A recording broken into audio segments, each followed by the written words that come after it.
आस्था के महापर्व छठ से जुड़े अधिकतर मधुर और पारंपरिक गीतों को जिसने आवाज दी, हाँ ये कर लो पहले वे आवाज छठ पर्व के बीच ही हमेशा के लिए खामोश हो गई। क्या पूछ क्या? जैसे ही लोगों को यह खबर मिली कि स्वर कोकिला यानी शारदा सिन्हा अब हमारे बीच नहीं रही। अरे मैं क्या बताऊं मैं क्या बताऊं तो लोग मायूस हो गए, क्योंकि एक तरफ शारदा सिन्हा के छठ गीत कानों में गूंज रहे हैं,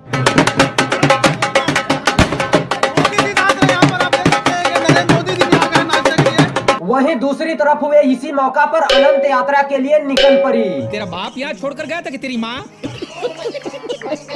जी हाँ, मैं बात करने वाला हूँ स्वर कोकिला यानी शारदा सिन्हा से रिलेटेड इम्पोर्टेंट बातें को। तो चलिए बिना देर के इस वीडियो को शुरू करते हैं। Let's get started.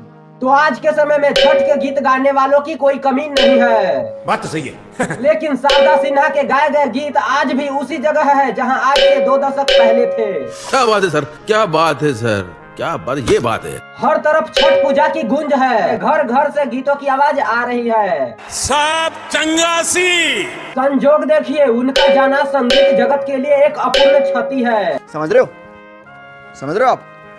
मैं बात करूं तो उनका जन्म हुल्लास गांव के एक समृद्ध परिवार में हुआ था, अभी मजा आएगा ना भिड़ो। जहां उनके पिता सुखदेव ठाकुर शिक्षा विभाग के एक वरिष्ठ अधिकारी के रूप में कार्यरत थे। पढ़ाई लिखाई में ध्यान लगाओ, IAS बनो। बचपन में उनका नृत्य और गायन के प्रति काफी लगाव था। बोले जो कोयल बागों में है। स्कूल के दिनों में जब शारदा अपनी सहेलियों के साथ गीत गा रही थी, तो वहीं चुपके से हरि उपल यानी शारदा के शिक्षक गीत सुन रहे थे। Oh my God! सुनने के बाद उनके शिक्षक ने पूछा कि रेडियो कौन बजा रहा है। तो सभी छात्रों ने जवाब दिया कि शारदा गीत गा रही थी। तभी शारदा को प्रधानाचार्य कार्यालय में बुलाकर गीत को टेप रिकॉर्डर में रिकॉर्ड किए।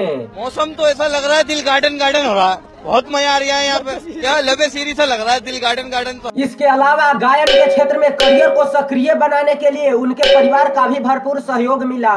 ये बड़ी अच्छी बात कही आप। उन्होंने मैथिली, भोजपुरी, हिंदी के साथ साथ और भी भाषाओं में गायन शुरू कर दिया। इसके साथ ही उन्होंने शास्त्रीय संगीत की उच्च शिक्षा प्रतिष्ठित गुरुओं से ली थी। मुझे नहीं आता, इसको बहुत अच्छी तरह आता है, मास्टर है मास्टर। जिसके चलते वह मणिपुर नृत्य में परंपरागत यानी किसी विषय या किसी चीज में बहुत ज्यादा ज्ञान हासिल कर लेना।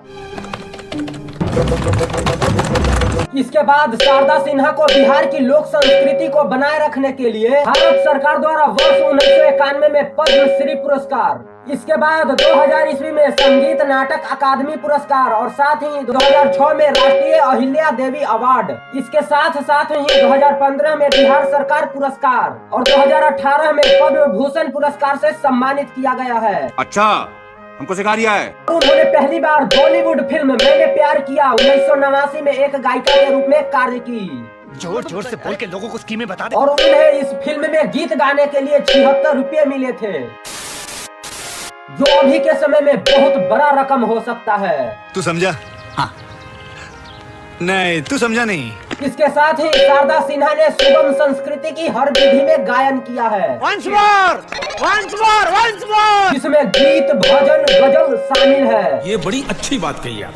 उन्होंने अनुराग कश्यप की फिल्म गैंग्स ऑफ वासेपुर में तार बिजलियों से पतले हमारे पिया, इसके साथ ही ओरी सासू बता तूने ये क्या किया, ये लोकप्रिय गीत को उन्होंने गाया है। सही पकड़े हैं। और इसके साथ ही 1988 में उन्होंने मॉरिशन के 20वें स्वतंत्रता दिवस पर क्या?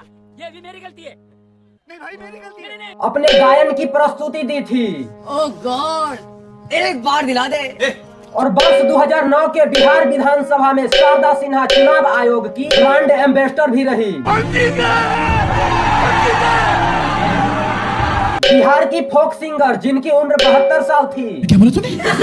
बिहार की स्वर कोकिला कही जाने वाली शारदा सिन्हा को कैंसर था। बंद करो हाथ जोड़ के, मैं दिल्ली के एम्स अस्पताल में उनका इलाज चल रहा था।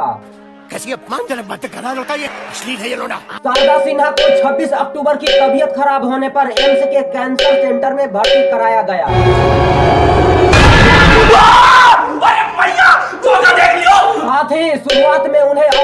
सपोर्ट पर रखा गया Emotional damage. और बाद में प्राइवेट वार्ड में शिफ्ट कर दिया गया। जा पूछ क्या 4 नवंबर को उनकी हालत अचानक बिगड़ गई और उन्हें वेंटिलेटर पर रखा गया था। और कुछ समय पहले इनके पति ब्रिज किशोर सिन्हा का भी निधन हो चुका था। Oh shit! No! It is possible it is possible नहीं, ऐसा नहीं हो सकता। कह दो कि ये झूठ है। और साथ ही लोक गायिका शारदा सिन्हा को रिफ्रैक्टरी शॉक के कारण सेप्टिमिया हो गया था, मार साले का खोपड़ी तोड़ साले। जिसके बाद वह सदमे में थी और यही उनके निधन का कारण बना। अरे कहना क्या चाहते हो? बताया जा रहा है कि उनका अंतिम संस्कार पटना में हुआ। मस्त प्लानिंग। और साथ ही उनके परिवार में अब उनकी बेटी और बेटा है। मीडिया रिपोर्ट्स के अनुसार शारदा सिन्हा अपने पीछे करोड़ों रुपए की संपत्ति छोड़ गई है। Here we go money talk तो ये थे कुछ लोक गायिका यानी शारदा सिन्हा से रिलेटेड कुछ इम्पोर्टेंट बातें जो मैंने इस वीडियो में बताया है। तो आप लोग इस वीडियो को लाइक कर दें और साथ में चैनल पर नए हैं तो सब्सक्राइब कर लें और इनकी आत्मा को शांति प्रदान करने के लिए कमेंट में ओम शांति जरूर लिखें। फिर मिलते हैं दूसरे वीडियो के साथ। जय हिंद, जय भारत।